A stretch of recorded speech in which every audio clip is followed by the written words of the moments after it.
Hello friend, good morning. আমি সুপ্রিয়ার dream ব্লগে তোমাদের সবাইকে অনেক অনেক ওয়েলকাম।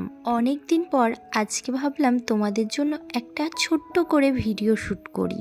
বহুদিন হয়ে গেল তোমাদের জন্য এখন আর কোনো বড় ব্লগ শ্যুট করাই হয় না, তাই ভাবলাম আজকে একটা শ্যুট করেই দেখি কেমন হয়।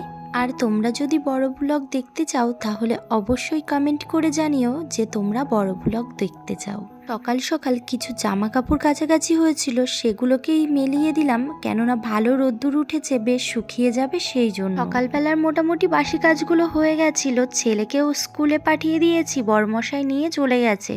এদিকে আমি চলে আসলাম বেডশিটটা একটু চেঞ্জ করতে। গরমকাল বলো আর শীতকালই বলো, আমি সপ্তাহে 2-3 দিন করে বেডশিট চেঞ্জ করবই, না হলে আমার যেন ভালোই লাগে না। আমার কেন জানি না একটু গা ঘিন ঘিন করে, মনে হয় কতদিন একই বেডশিট পাতা আছে, সেই জন্য আজকে একটা নতুন বেডশিট পেতে দিলাম। তারপর চলে এসেছি দেখো রান্নাঘরে, চালটা ধুয়ে নিলাম। আর আমি চালটা হাঁড়িতেই নিয়েছি, বেশিরভাগ দিন গামলাতে চাল নিয়ে ধুয়ে তারপরেই হাঁড়িতে দিই। আজকে ভাবলাম একটু হাঁড়িতেই ধুয়ে তারপর বসিয়ে দিই। আমাদের দুপুরবেলায় খেতে খেতে প্রায় 2:30-3টে বাজে। আমার রান্নার অতটা তাড়া থাকে না, মানে একটু দেরি করে করলেও অসুবিধা হয় না। এটা বসিয়ে দিয়ে দেখো চলে এসেছি আবার ঘরের কাজে। ঘরটাকে ভালো করে ঝাড় দিয়ে নিলাম। সকালে একবার ঝাড় দিয়েছি, এখন আবার ভালো করে ঝাড় দিয়ে দিচ্ছি। লিপিদি মুছে দেবে, তাহলেই পরিষ্কার হয়ে যাবে। যাদের ঘরে ছোট্ট ছোট্ট বাচ্চা আছে তারাই জানে কত দুষ্টুমি করে।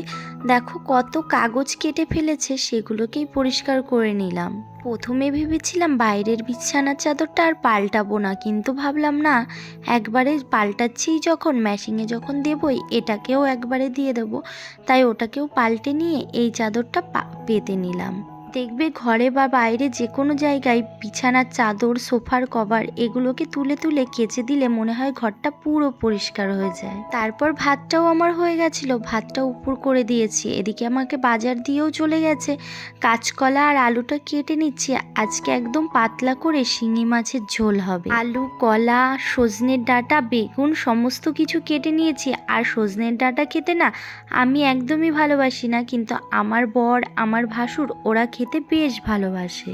ডাঁটার তরকারিটা কমপ্লিট হয়ে গেছে, এবার বসিয়ে দিয়েছি মাছের ঝোল আর বসিয়ে দিয়েছি টক ডাল। আগে না আমি বিয়ের পর শিঙি মাছের ঝোল মানে জিওল মাছের ঝোল খেতামই না, আমার একেবারে ভালো লাগতো না, কিন্তু একটু একটু করে খেতে খেতে বেশ এখন ভালোই লাগে। কিন্তু আলু আর কলার থেকে আমার যেন মনে হয় পেঁপে দিয়ে খেতেই বেশি ভালো লাগে। রান্নাটা বসিয়ে দিয়েছি। এদিকে রান্নাঘরের বাসনগুলো ভাবলাম সব গুছিয়ে নিই, তাহলে আমার দুটো কাজই একবারে হয়ে যাবে। এদিকে রান্নাটা হয়ে গেলে রান্নাঘরটা ঝটপট করে তাহলে মুছে ফেলতে পারবো। যতক্ষণ না বাসনগুলো জায়গার জিনিস জায়গায় রাখতে পারছি, একদম যেন ভালোই লাগে না। আমার ঝোলটা ফুটে উঠেছিল, মাছগুলো দিয়ে দিলাম। আর দেখো চিনিটা শেষ হয়ে গেছিলো, তাই কৌটাটা ধুয়ে ওর মধ্যে চিনি ভরে রাখলাম, বড় কৌটোতে আর ছোট কৌটাতে।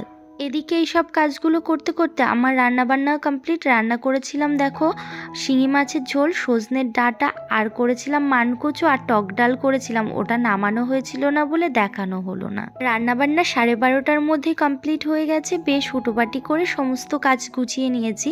রান্নাঘরের গ্যাসের টেবিলটা ভালো করে পরিষ্কার করে নিলাম। আর আমি একটা হ্যান্ডমেড স্প্রে দিয়ে ঘর পরিষ্কার করি বলে দেখো গ্যাসটা কি সুন্দর চকচক করছে। কিছু ছোটোখাটো বাসন ছিল, সেগুলোকে ভাবলাম ধুয়ে রাখি, ওগুলোকে সব ধুয়ে রাখলাম। আজকে অনেক দিন পর ভিডিও শ্যুট করলাম, জানি না ভিডিওটা কেমন লাগলো। যদি তোমাদের ভালো লেগে থাকে তাহলে অবশ্যই চ্যানেলটাকে লাইক অ্যান্ড সাবস্ক্রাইব করে দিও।